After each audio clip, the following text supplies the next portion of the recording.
Good morning, everyone. This is Veronica, and I want to welcome you into my garden. This is not a craft video, but a gardening one. Come on in and let's get started. I'd like to start here with some collard greens that I planted. I will insert some pictures of when I first put them in, a growth update, and I didn't take a picture of when I harvested them. I believe I missed 2 days of inspecting them, and in that 2 days, some caterpillars had come in and just put the largest holes in many of my leaves. So I went ahead and harvested them because they were of a decent size, and I just started over. Oh wow, I happened to look up. Look at all of that mist that is out there. Oh my goodness.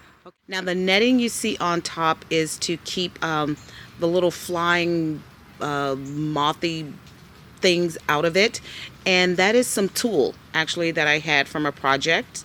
So I'm going to take the net off and we're going to inspect these. I am going to fertilize them and add a little more soil to this raised bed. And there they are, looking really luscious. It has been raining for the last few days, which has been a good thing. And yeah,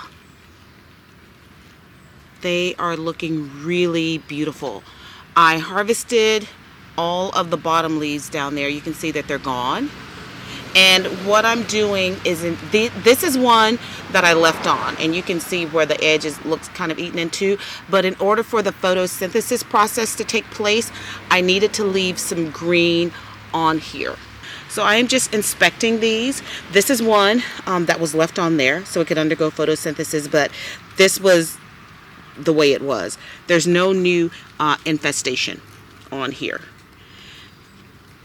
And again, this is one that was left. All of these you see on top are new.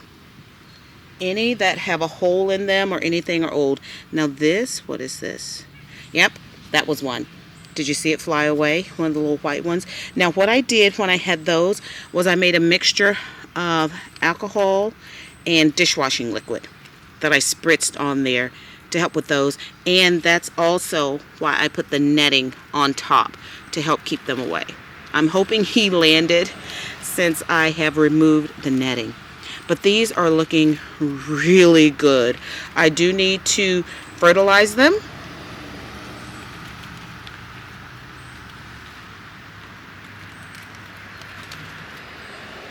And for the bugs, the caterpillar ones, you would know them when you saw them, because they're going to be green and small, or green and thick and juicy if they have been feeding on these lovely succulents. But these are looking really good. This comeback has been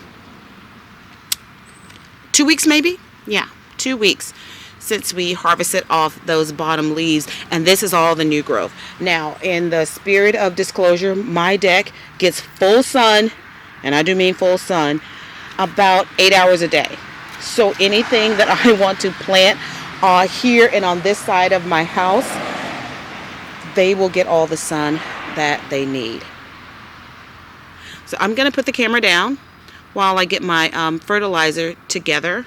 And once I get that all put on, I'm going to come back. But before I do that, I am going to add in some soil down here.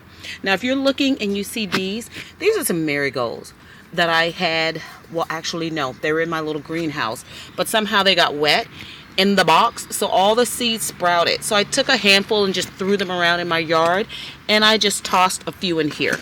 So when I add the soil to here, I'm going to be careful. And before I do add the new soil, because it has been raining so much, I am going to come in and loosen this just a little bit. And yes, this is one that I got also from Tuesday morning, but it's great because I can extend the arm and really get in there. So I'm just going to loosen that up just a little bit, being careful around my roots. I don't want to disturb them, but I want my fertilizer and my new soil to be able to get down in there. And that's the one thing about having a raised bed. You will have to add additional soil. And what I have down in here is a mix of potting soil and garden soil.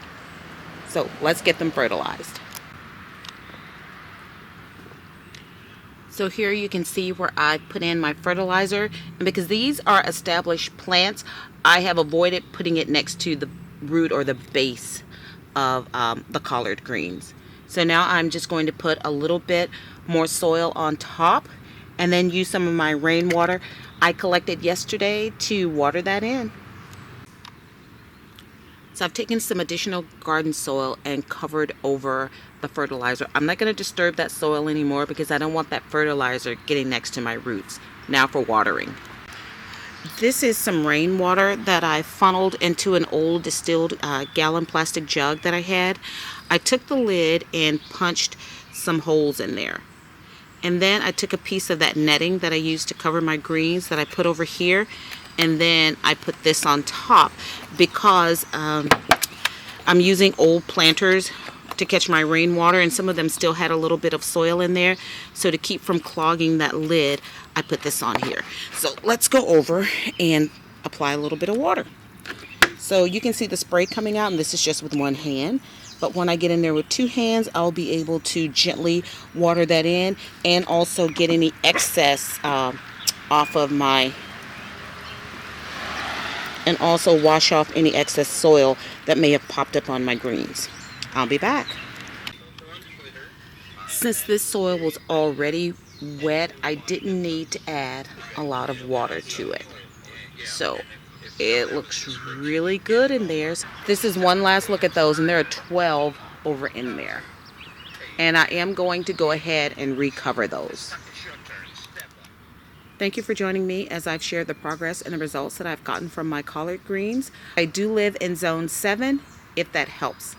Thanks for joining me in my garden today, and I'll see you next time.